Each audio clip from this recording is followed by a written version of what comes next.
Hello, beautiful people. Welcome to Gist with Girls in Science and Technology.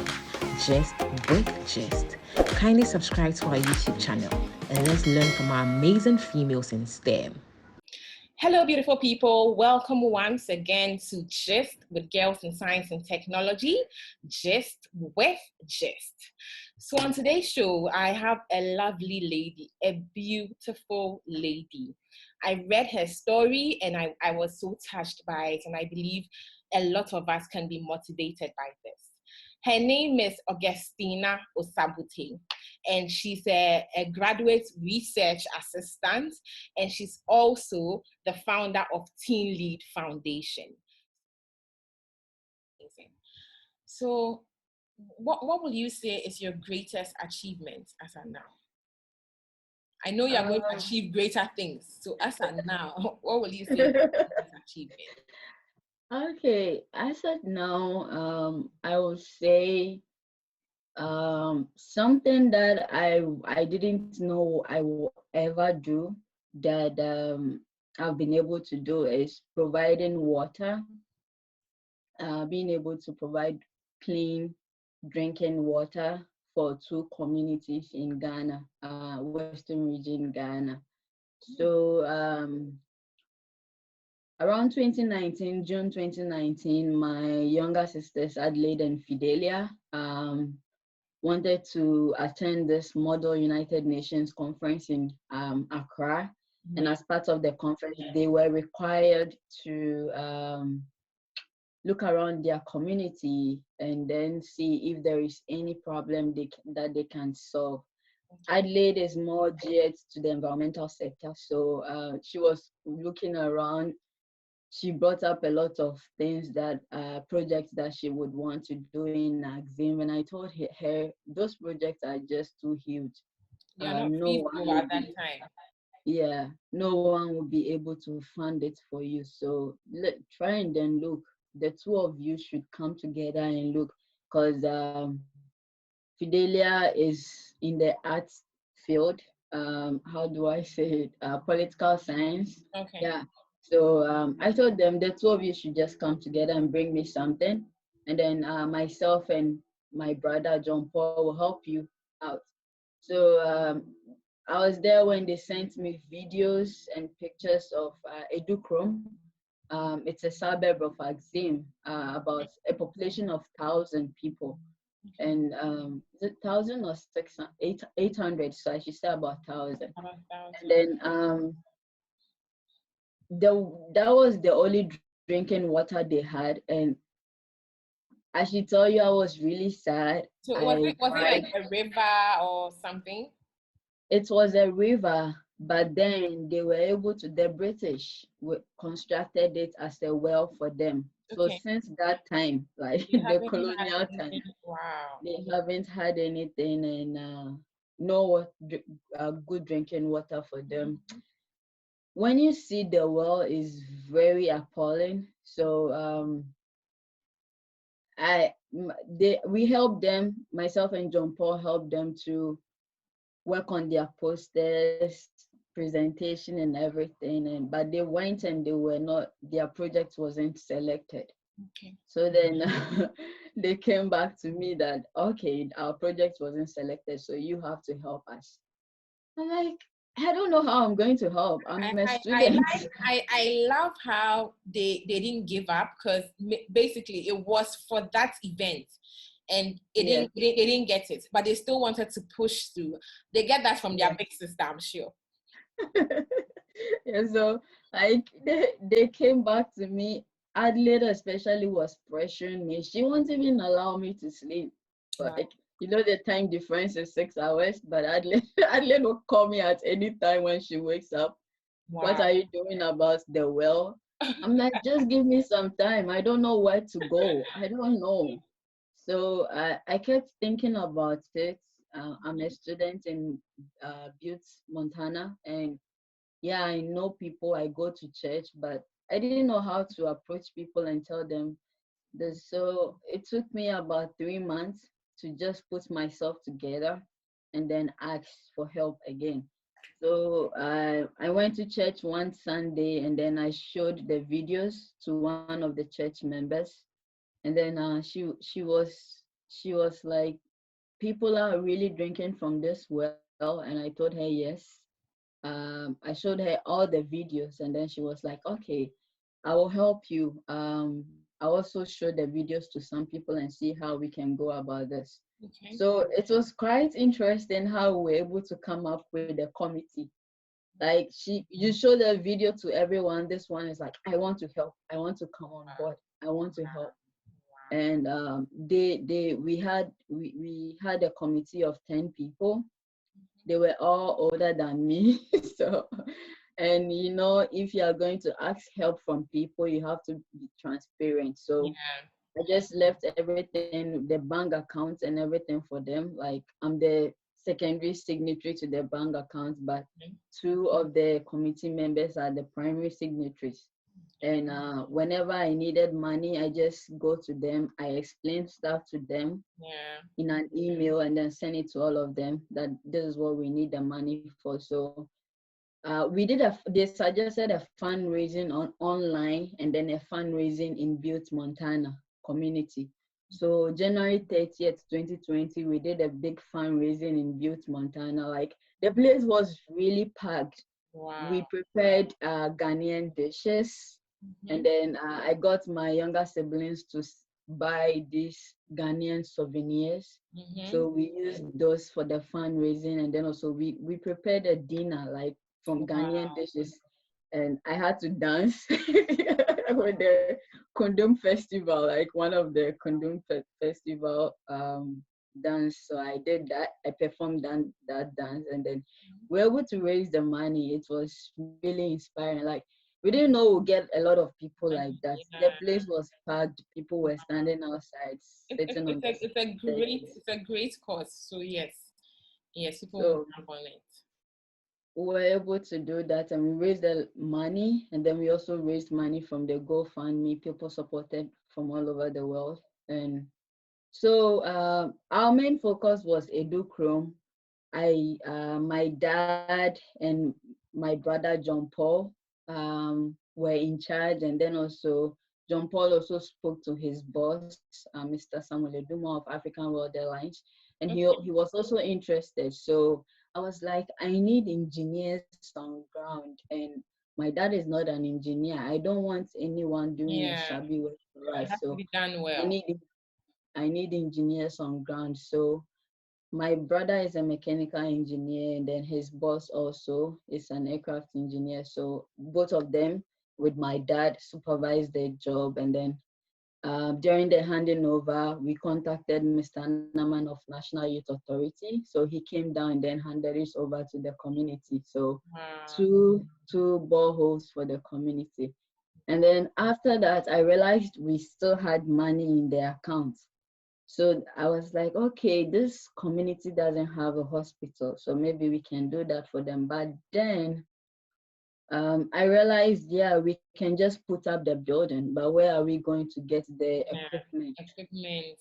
Yeah. and everything? So I was like, okay, we started with clean water, so let us just go ahead with providing communities with clean water. So I contacted my dad again. And I told him, okay, can you look around? If any community needs Needs. clean water, let us give them this. So he came back like in 2 months' time, and he was like, I found a community, a DSLA, also in Western region, Okay. on the Axim Road. Okay. They really need water. They already have one, but the population is just too much for just one drinking water. So he advised I contact Mr. Theophilus Anaman, because that of the do Chrome, the contractor delayed so much. Okay. So this time I didn't want to go with the first contractor. So Okay. I contacted Mr. Anaman, and he was like, I know a contractor that can finish it within weeks. I was Wow. like, okay. So I just said, okay, I'm going to leave this for you and my dad, because John Paul is back to work, and I think you and my dad can handle it Yeah. because you're also a civil engineer. So I left it for them. I went back to the committee. explained everything to them in an email, copied Mr. Anaman and my dad in the email, and then they approved and then sent me the money for the well.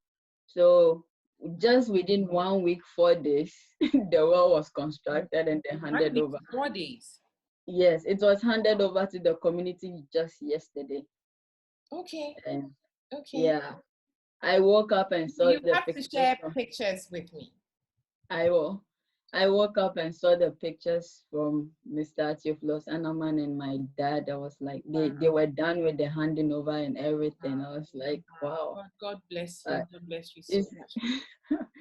so like I feel this is my greatest achievement, being able to provide clean water for people. And then also the second one is Team Lead Foundation, still I was ongoing. going to get to that. Since you've mentioned it, please tell us what Teen Lead is about. Okay, so the objective of Teen Lead Foundation is to mentor and coach teenagers to achieve their career goals. Okay. I had this idea at the age of 10 when I visited my auntie in Accra. So she was married to her husband was working in one of the ministerial agencies, so the government institution. Mm-hmm. And so he had some of the ministers visiting, ladies, women in government position. And then also I also met my cousin, and we were all of the same age, but the intelligence, should I say, the intelligence or the knowledge gap was really huge. Coming from Axim, and she was in the city. She was very fluent in English, very bold, like in Yeah. everything that she does. And I realized whenever she introduces me to her friends, I just couldn't talk. I just stare. I was shy because although I was in a private school in Axim at that time, I couldn't You didn't speak have that fluent. exposure to people. No, Yeah. no. And she was also participating in those television programs. I got to know about that when I went there. So initially, those ministers and then those people in government institutions, when I see them on television, I thought they were just images. Yeah.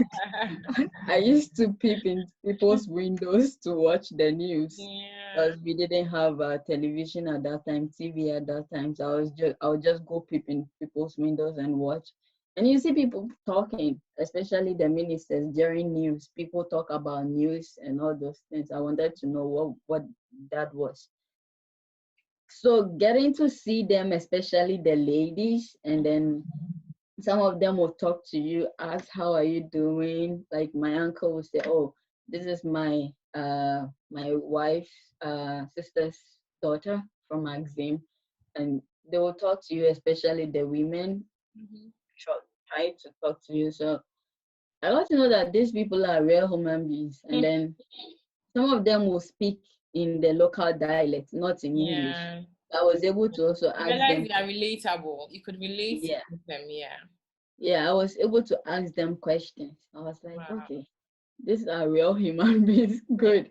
I got to know about that. And then also I was motivated by my cousin, although I get shocked and just there when she introduces me to a friend. Mhm. Because she also has her cousin there from Magazine, she'll be going around introducing you to Yeah. everyone. Yeah. And to me, that was not helping me at all, but it also helped me to learn.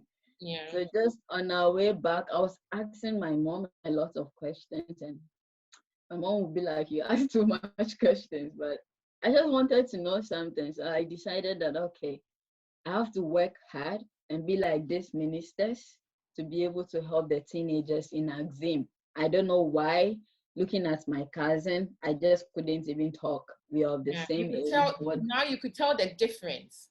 Yes. Yes. So I was like, okay, I have to do something about this one day. I have to be able to get money, get a good job and get money.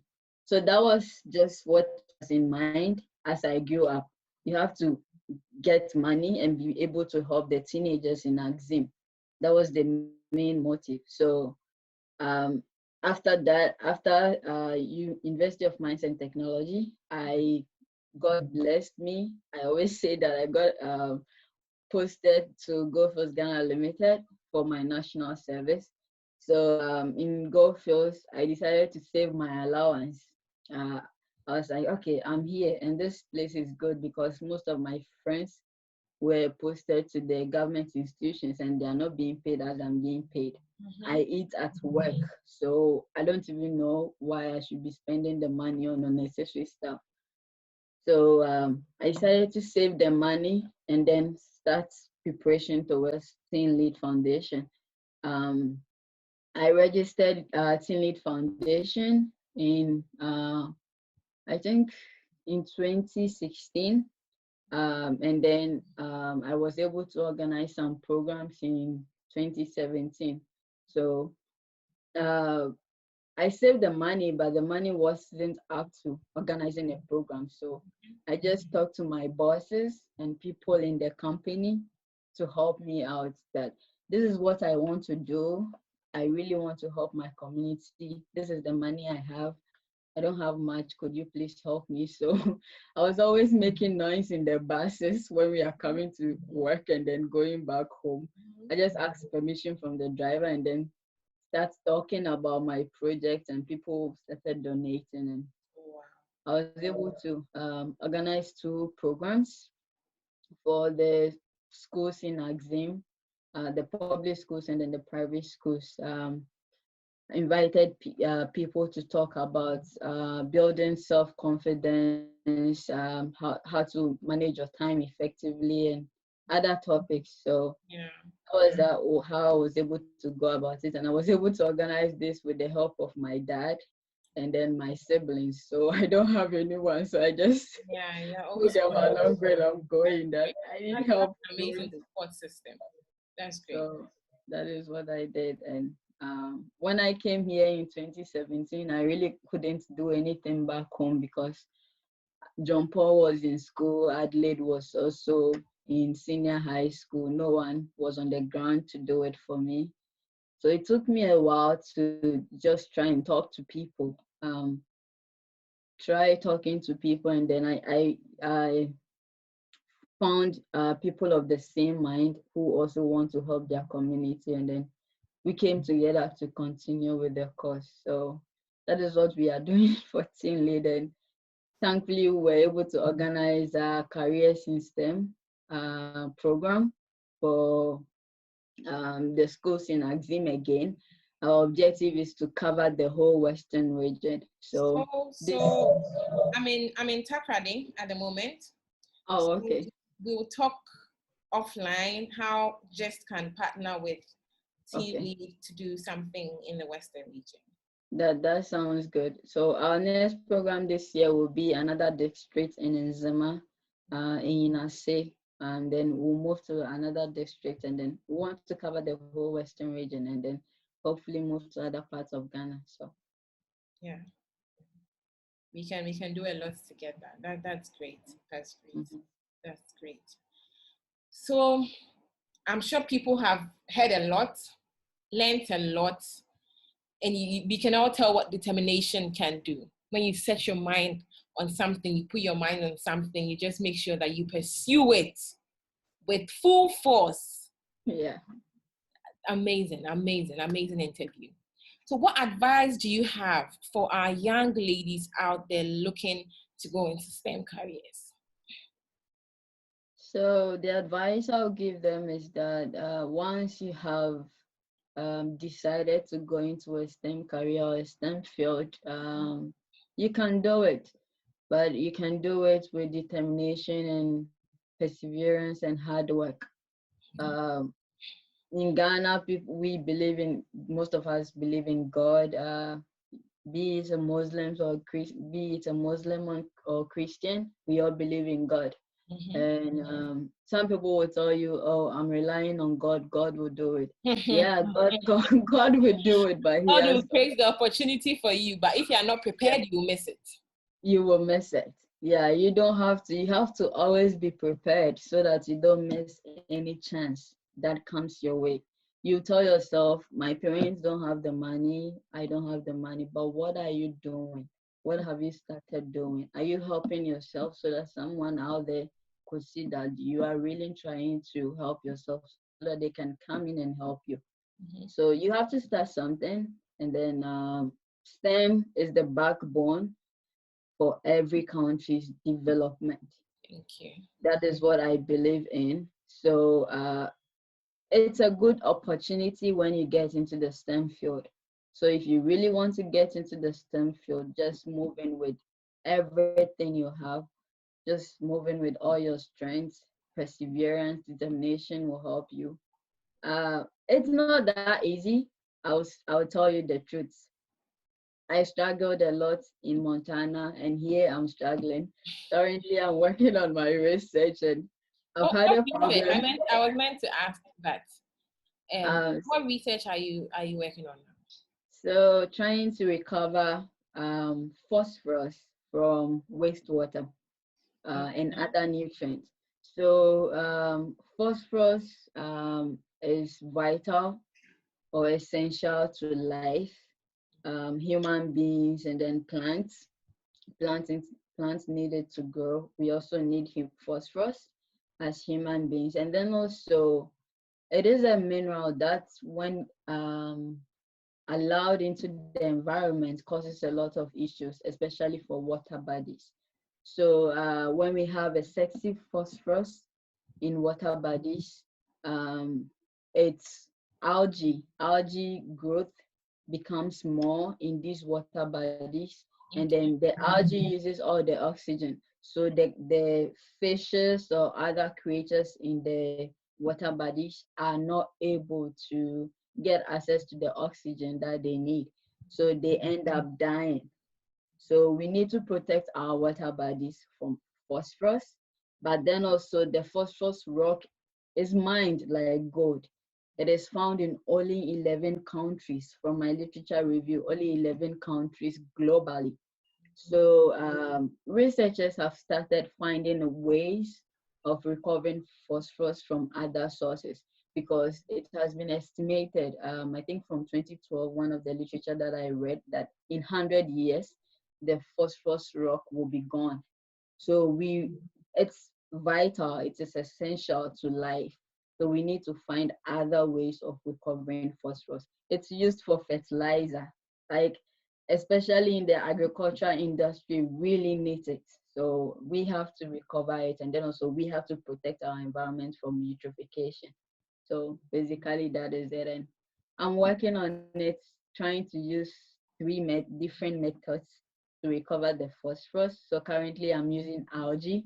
Okay. I grow algae in the lab, and Yeah. then I will add the swine wastewater and then monitor it for some time. So that is what I'm doing now. So yeah. So all the best in your research. I pray you get the desired results you're looking for so that at the end of the day, you can come and reapply your technique in Ghana. Thank you Yeah. so much for making time to join us. And thank you. Like, definitely there were struggles from your story. We can all tell that you faced a lot of challenges, but then that didn't stop you from letting what is within you come out. You're shining bright. Thank you so much for letting your light shine. and Thank you. and we are blessed to have you in this Thank you. generation, and we look forward to seeing all the amazing things that you'd be achieving in the near future. Thank Thank you you. so much, dear, for making time to be with us. Thank you. Thank you for having me. And I look forward with Team Lead working with Just in Western region. So Yes. I look forward to that. Not just Western region, we will spread our wings. Yeah. Yeah, definitely. Thank you. Thank you. Thank you, lovely viewers, for joining us today and for watching this interview. Please share this. I believe a lot of people can learn a lot from this, and subscribe to our channel. Have a lovely day.